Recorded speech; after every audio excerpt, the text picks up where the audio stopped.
Dece2 Unit 5 Micronutrients Protein and Fats। आसतु 100टी MCQ आलोचना करवा। Number 1 protein को कौन कह जाए? Option A body building code. Protein रो मूल गठन एकक ऑप्शन बी एमिनो एसिड। शरीर रे केते प्रकार एमिनो एसिड आवश्यक? ऑप्शन सी 9 प्रकार।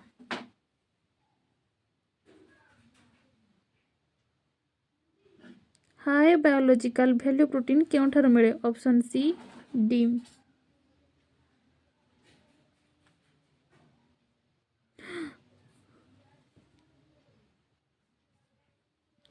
प्रोटीन एनर्जी मालन्यूट्रिशन सहित जड़ित? ऑप्शन ए प्रोटीन अभाव।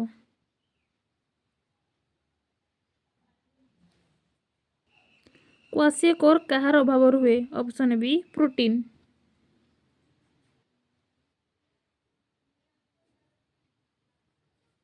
मारास्मस प्रमुख कारण? Option C protein energy deficiency.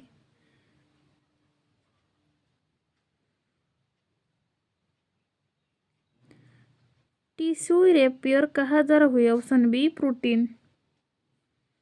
Protein रो उदाहरण? Option C fish. पल्स क्यों पोषक धन्य? Option B protein.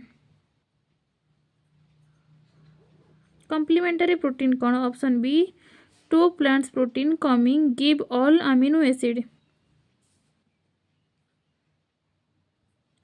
शरीर रे हार्मोन केबे केबे कौन रु तैयारी हुए? Option C protein.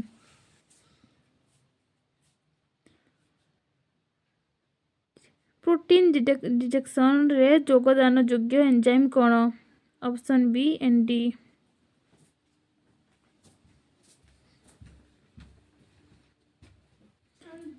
Milk protein कौन? ऑप्शन ए कैसिनिया।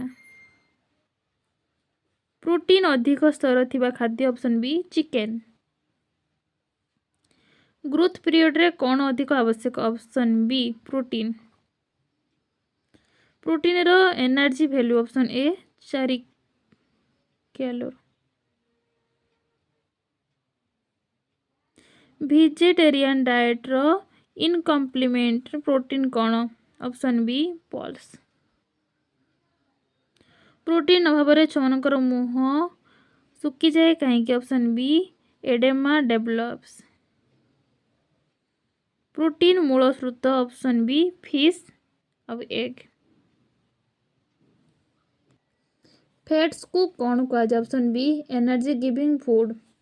फैट्स रो energy value? Option C 9 calorie.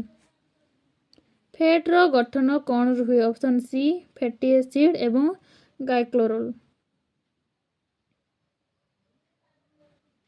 Unsaturated fat रो उदाहरण? ऑप्शन सी ग्राउंडल ऑयल।